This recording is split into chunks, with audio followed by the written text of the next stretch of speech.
ಪುರಸಭೆಗೆ ಪಾದಾರ್ಪಣೆ ಮಾಡಿದಂತ SN ರವರು ಅನಂತರ ಪುರಸಭೆಯ ಅಧ್ಯಕ್ಷರಾಗಿ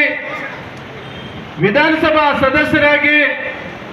ಅಂಬೇಡ್ಕರ್ ನಿಗಮದ ಅಧ್ಯಕ್ಷರಾಗಿ ಈಗ ಕರ್ನಾಟಕ ಸರ್ಕಾರದ KUI DFC ಕರ್ನಾಟಕ ಹಣಕಾಸಿನ ನಿಗಮದ ಅಧ್ಯಕ್ಷರು ಆಗಿರ್ತಕ್ಕಂಥ SN ನಾರಾಯಣಸ್ವಾಮಿ ಅಣ್ಣವರು 57ನೇ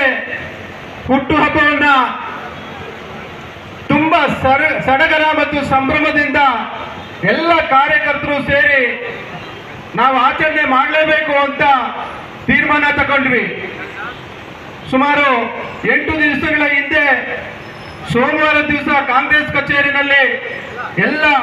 ಕಾಂಗ್ರೆಸ್ ಕಾರ್ಯಕರ್ತರ ಒಂದು ನೇತೃತ್ವದಲ್ಲಿ ಸಭೆ ನಡೆಸಿ ಪೂರ್ವಭಾವಿ ಸಭೆಯನ್ನು ನಡೆಸಿ ಎಲ್ಲರೂ ಕೂಡ ಹೇಳಿದ್ರು, ಇಲ್ಲ ನಮ್ಮ ನಾಯಕರಿಗೆ ಅವರ ಹುಟ್ಟುಹಬ್ಬವನ್ನು ನಾವು ವಿಜೃಂಭಣೆಯಿಂದ ಆಚರಣೆ ಮಾಡಬೇಕು, ದಯವಿಟ್ಟು ನಮ್ಮ ಶಾಸಕರನ್ನ ಒಪ್ಪಿಸಿ ಅಂತ ಹೇಳಿದಾಗ ಶಾಸಕರು ಅವರ ಕುಟುಂಬದ ಜೊತೆ ಅವರ